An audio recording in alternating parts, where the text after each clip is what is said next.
ابن جوزی نے لکھا ہے سینکڑوں سال پہلے، آج کے کسی عالم کی بات بتاتا تو لوگ انکار کرتے، سینکڑوں سال کہتے ہیں بلخ میں قحط پڑ گیا،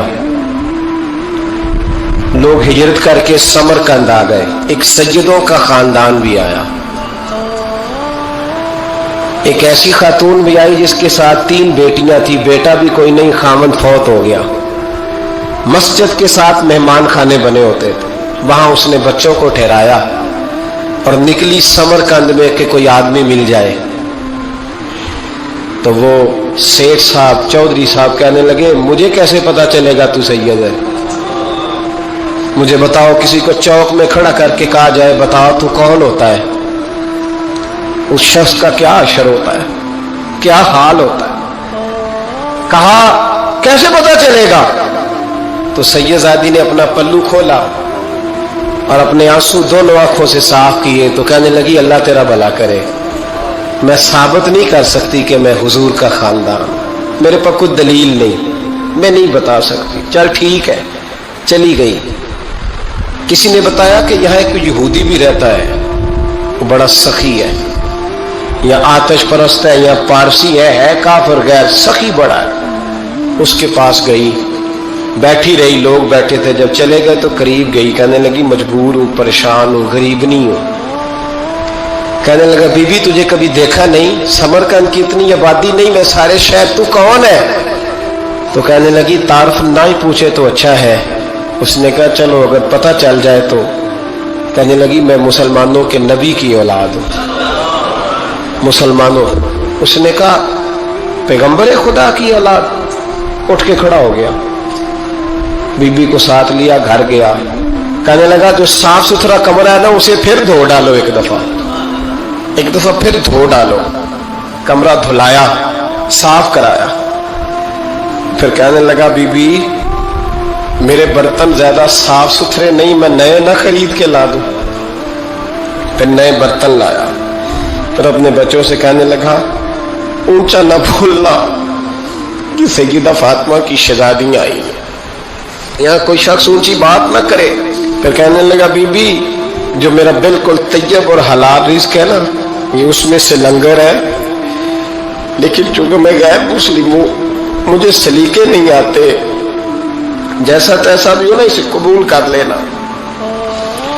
خاتون کو کہنے لگا یہ گھر ہے، جب تک جی چاہے یہاں رہنا، اور دیکھنا ہو سکے تو رات اپنے نبی سے سفارش کرنا، میرا بھی کوئی مسئلہ، میری بھی کوئی قبولیت کہیں ہو جائے، وہ مسلمان کہلانے والا رات کو سویا، کہتے جنت سجی ہوئی ہے، لوگ جنت میں جا رہے ہیں،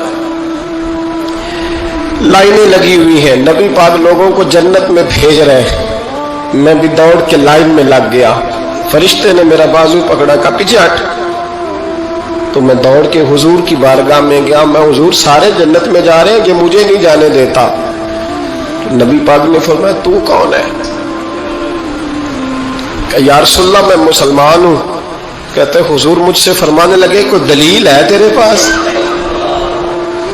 دلیل ہے کوئی تیرے پاس، میں چپ کر گیا، فرمایا میری بیٹی ہے تیرے دروازے پر آ ہی گئی تھی تو دلیلیں پوچھنے لگ گیا تھا، میں جا دوڑ جا، سویرے آنکھ کھلی تو گلیوں میں ڈھونڈتا پھرتا ہے، تلاش کرتا پھرتا ہے، کونے کونے میں جاتا ہے، وہ سادات کا گھرانہ کہاں گیا، ڈھونڈتے ڈھونڈتے اس غیر مسلم کے دروازے پہ جا کے پہچان لیا، تو کہنے لگا خدا کا واسطہ جو تو نے نوکری کی ہے نا ان کی مجھ سے 11 گنا لے لے، یہ سادات کا گھر مجھے دے دے، تو کہنے لگا کل تو آتا تو شاید بات اور ہوتی، آج بات اور ہے، اس نے کہا مہربانی کر، کہا نہیں کل تو آتا تو معاملہ اور تھا، آج معاملہ آج اور ہے، رنگ بدل گیا ہے، حالات تبدیل ہو گئے ہیں، اب تو دیکھتا کیا ہے، جا دوڑ جا، کہنے لگا نہیں مہربانی کر دے دے، تو غیر مسلم میں تیرا کیا تعلق، کہنے لگا چپ کر، غیر مسلم میں کل تک تھا، کل سے سجدوں سے پیار کیا ہے تو میرے حالات سنور گئے ہیں، وہ جو نظارے تو نے رات خواب میں دیکھے ہیں میں نے جاگتی آنکھوں سے دیکھے ہیں، میں نے جاگتی آنکھوں سے، اور تو نے کسی مفتی پیر عالم کے ہاتھ پہ کلمہ پڑھا ہے، میں نے رات محمد عربی کے ہاتھ پہ کلمہ پڑھا۔ حضرت عمر جب نعرہ لگاتے نا تو کیسے کس طرح کانپتے۔ سفیر آتے روم کے ملنے کے لیے تو کہتے جاؤ عمر نفل پڑھ رہے ہیں، ٹائم کوئی نہیں۔ ایک دن اندر میٹنگ ہو رہی تھی، حضرت عمر میٹنگ میں بیٹھے تھے، آپ کے بیٹے ملنے آئے عبداللہ ابن عمر۔ ابا جی اندر آ جاؤ، فرمایا دروازے پہ کھڑا ہو، میں ضروری بات کر رہا ہوں، اندر نہ آنا۔ جناب عبداللہ ابن عمر کہتے میں دروازے پہ کھڑا ہو گیا، تھوڑی دیر گزری تو امام حسین بھی آ گئے۔ ایک حدیث میں ایک روایت میں امام حسن کا لفظ بھی ہے، امام حسین آئے، آ کے عبداللہ ابن عمر سے کہنے لگے عمر فاروق اندر ہے؟ تو کہا وہ اندر تو ہے۔ تو کہا آپ کیوں دروازے پہ کھڑے ہیں؟ کہنے لگے ابا جی نے کہا ہے یہاں انتظار کرو، میں کوئی ضروری بات کر رہا ہوں، لیکن شہزادے میرے لیے کہا ہے، میرے لیے آپ جانا چاہیں تو چلے جائیں۔ امام حسین کہنے لگے امیر المومنین کوئی بات کر رہے ہوں گے، میں ظہر کے وقت مسجد میں مل لوں گا، ظہر کا ٹائم آئے گا نا تو میں مسجد میں مل لوں گا۔ یہ کہہ کے چلے گئے۔ حضرت عمر باہر آئے تو حضرت عبداللہ ابن عمر سے کہا کہ کوئی آیا تو نہیں؟ عرض کی حضور حسین ابن علی آئے، حسین ابن علی۔ تو کہا اندر کیوں نہیں بھیجا؟ کہا میں نے کہا تھا بے شک چلے جائیں، لیکن وہ کہہ رہے تھے کہ میں ظہر کے وقت مسجد میں مل لوں گا۔ تو سیدنا عمر فاروق فرمانے لگے عبداللہ تجھے تیری مار ہوئے، حسین کو کیوں واپس بھیجا؟ پھر عمر دنیا داروں کے سامنے ڈٹنا، کھڑا ہونا عمر پہ ختم ہے، لیکن جو اندر کی بات ہے نا، روح کی، جو عقیدت کی بات ہے، جو وفا کا رشتہ ہے، اس کو کون سمجھے؟ یہ جو روح کی مجبوریاں ہیں، یہ جو وفا کی مجبوریاں ہیں، اسے لوگ کیا سمجھیں؟ انہیں کیا پتا کہ مرشد کے بیٹے کے پیر چومنے میں حسن کیا ہوتا ہے؟ انہیں کیا پتا کہ جب استاد کا بیٹا گھر میں آتا ہے تو دل کرتا ہے مکان بیچ کے اسے دے دیں، اس کے باپ کی نیکیاں بڑی ہیں۔ جناب عمر فاروق دوڑے گئے، امام حسین کے دروازے پہ دستک دی، امام حسین باہر رکھا، شہزادے یار ملنے آئے تھے، بغیر ملے کیوں آ گئے؟ عرض کی کہ آپ مصروف تھے، آپ کے اپنے بیٹے بھی دروازے پہ کھڑے تھے تو میں واپس آ گیا۔ امام حسین کہتے ہیں عمر جذبات میں آ گئے، سر سے پگڑی گر گئی، کہنے لگے حسین میرے بیٹے کا اور حسین کا کیا مقابلہ؟ کیا اس کی ماں کا نام فاطمہ الزہرا ہے؟ کیا اس کی نانی کا نام خدیجہ الکبریٰ ہے؟ کیا اس کے نانے کا نام محمد مصطفیٰ ہے؟ اور پھر سر سے پگڑی اتری تھی، اپنے بال زور سے پکڑ لیے، کہنے لگے حسین میں نا مکے میں اونٹ چرایا کرتا تھا اور ڈنڈوں سے مار کھاتا تھا اپنے باپ سے، یہ جو آج ساری دنیا میں عمر کے نعرے لگتے ہیں یہ تیرے نانے کا صدقہ ہے۔ شہزادے میری وفا اور میری وفا میں جب تیرا دل کرے نا توڑ کے آ جایا کر۔ عمر تو لوگ ایک دن امام حسین نے آ کے نا جناب فاروق اعظم سے کہا، خطبہ دے رہے تھے بچوں کی کبھی شروع میں، پتہ نہیں کیا بات آئی امام حسین کے دل میں، کہنے لگے عمر نیچے اترو، یہ میرے نانا کا ممبر ہے۔ تو حضرت سیدنا عمر سنو، کبھی میرا بھی بچہ آ جائے تو میں کہتا ہوں اس کو پکڑو یار، بچوں کو تو نہیں نا جمعوں میں مطلب ذکر کیا جاتا، اترنا میرے نانے کا ممبر ہے۔ جناب عمر اتر کے نیچے کھڑے ہو گئے تو کہا جا کے اپنے نانے کے ممبر پہ بیٹھ۔ تو حضرت عمر رو پڑے، کہنے لگے شہزادے میرے نانے کا ممبر ہی کوئی نہیں ہے ہی نہیں، یہ ممبر یہ مصلی یہ تیرے نانے کی شان ہے، میرے نانے کا کوئی ممبر نہیں، تیرے ہی نانے کا ممبر ہے۔ تھوڑی دیر کھڑے رہے تو امام حسین کہنے لگے اچھا کوئی نہیں آپ کے نانے کا ممبر کا نہیں؟ کہا چلو پھر میرے نانے کے ممبر پہ بیٹھ جاؤ، چلو خیر ہے، کوئی نہیں آپ کے نانے کا؟ کہا نہیں۔ تو کہا کوئی نہیں پھر میرے نانے کے۔ جب حضرت عمر بیٹھے تو بڑا شاندار جملہ کا فرمانے لگے میں ممبر پر مرضی سے نہیں بیٹھا تھا، مجھے ابو بکر نے بٹھایا تھا، اور پھر حسین کے کہنے پہ میں اترا ہوں، اب مجھے حسین نے بٹھایا ہے، اب کسی کی جرت ہے تو عمر کو اتار کے دکھائے، اب میں حسین کا تیری نسل پاک میں